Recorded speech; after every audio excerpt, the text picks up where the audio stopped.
Hello everyone, my name is Sagar and I hope you are doing well. In this video, we'll talk about landed cost. Okay, now if we'll go to your modules, here you have this dedicated option named as landed cost. Okay, now first question is that what do we understand by landed cost? So now typically if you purchase any item, okay, so in order to get that item from your main vendor to your actual warehouse site, you will have multiple levels of expenses. Okay, let's say you ordered something at a price of 10K. Okay, then let's say you are importing certain items from United States to India or vice versa. It could be any part of countries. Okay, so you will have some kind of custom duties. You might need to do some kind of insurance, right? Or you may want to give expenses for your flight. Either you take it from sea route or you took it from either the plane mode, right? Or ship, or could be anything. Okay, now the actual items, instead of 10K, it will become somewhere around, let's say 1K is insurance, sorry, like custom duty is 1K, and again insurance, let us assume 1K. Okay, then you have your transportation charge as well, that for example is a seat, right?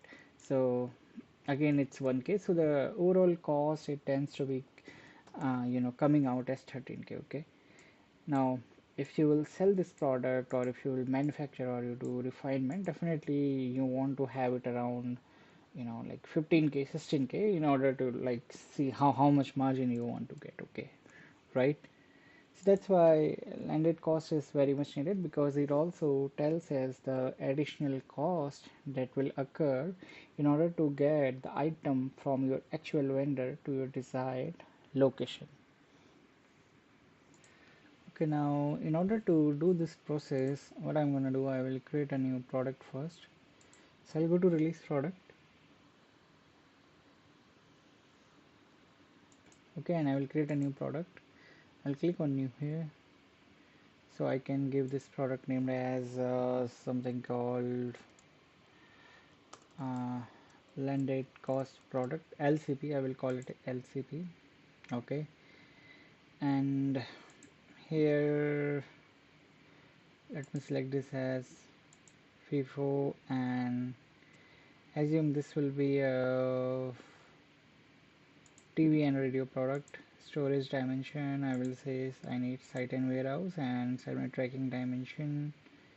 I don't want to track it, so I'll click on none here. Okay, and I will click OK. So now this is my new product, so it will have 0 inventory transaction with me. Okay, so in my next step I'm going to create a purchase order for this particular product. Okay, so if you will even go to your inventories and here you will go to transaction, you will see null. Okay, now the next step here will be, I'll be creating a purchase order for this. Okay, and let me pick this one only, 1001 vendor. Okay, I will say 1001. I will go ahead and I will create this particular purchase order. Then the next step here is I need to add that particular item. Okay, LCP. Okay, even before let me remove this.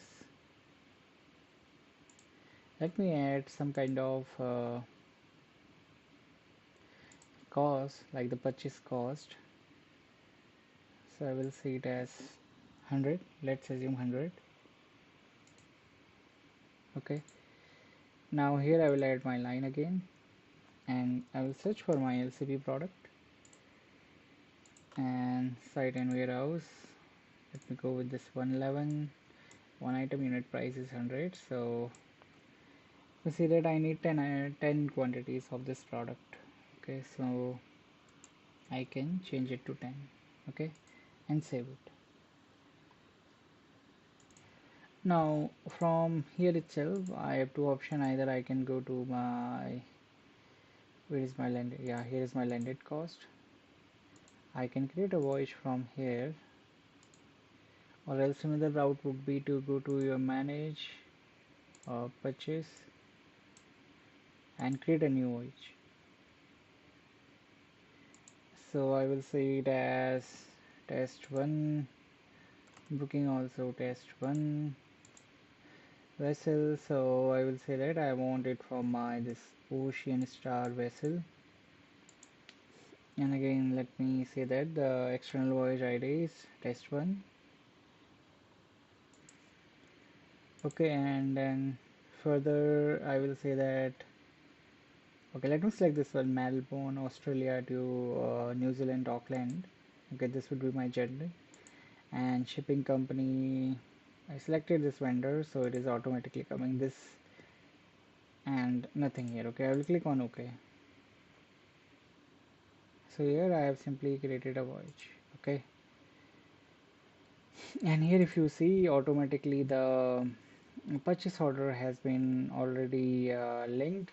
Okay, my this 0 to 7, right? Let me go back here and verify. Okay, 1 to 7. Second, let me go to my voyage here.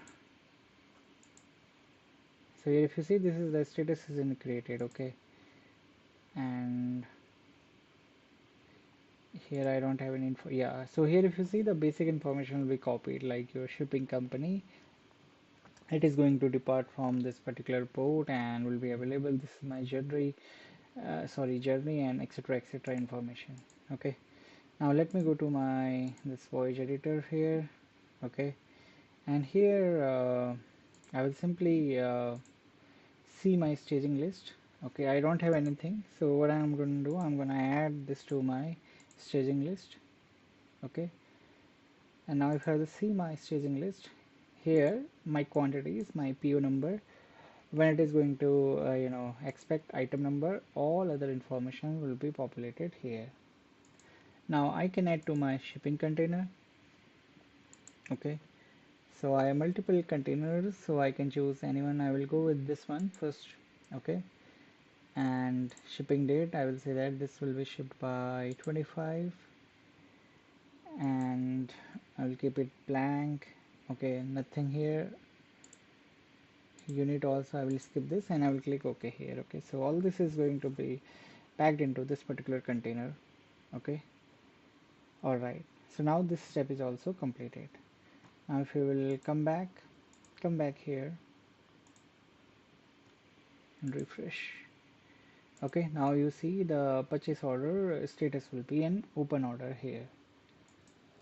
Now if you will open your purchase order here, okay, let me reopen my purchase order.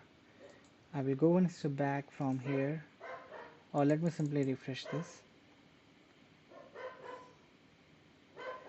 Now here if you will go to your delivery, second, where is that landed cost?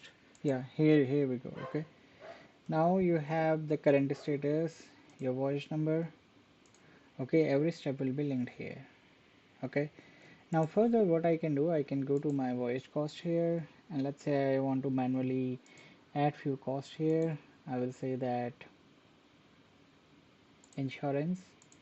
Okay, and let me pick it in USD only, and here we have multiple options. So I will say that total amount percentage would be 10. I will save this. Alright, so I can add it here.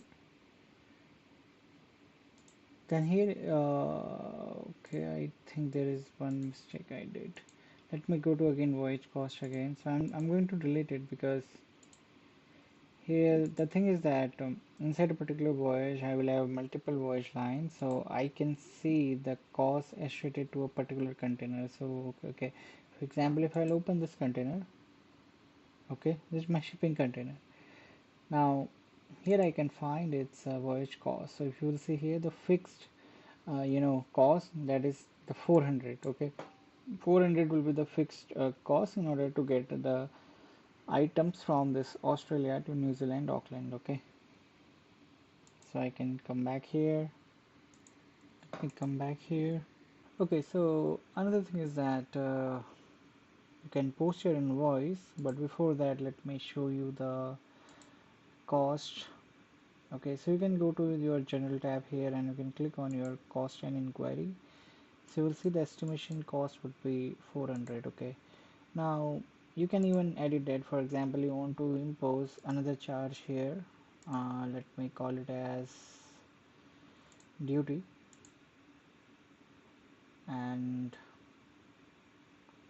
I will take an amount and I will say 10. It should, and US dollar. Let me save this. Okay, now if I'll come back, I'll go to my cost inquiry now. So you will see it has changed to 500. Okay, go to here, duty. Okay, I have selected percentage, so I want to change it to fixed, so now it will be 410. So I will save and I will come back again here. You will see it's now 410. Okay, now this looks good to me. So what I can do, I can simply, this way you can simply post your invoice and you can complete your process. Thank you for watching this video.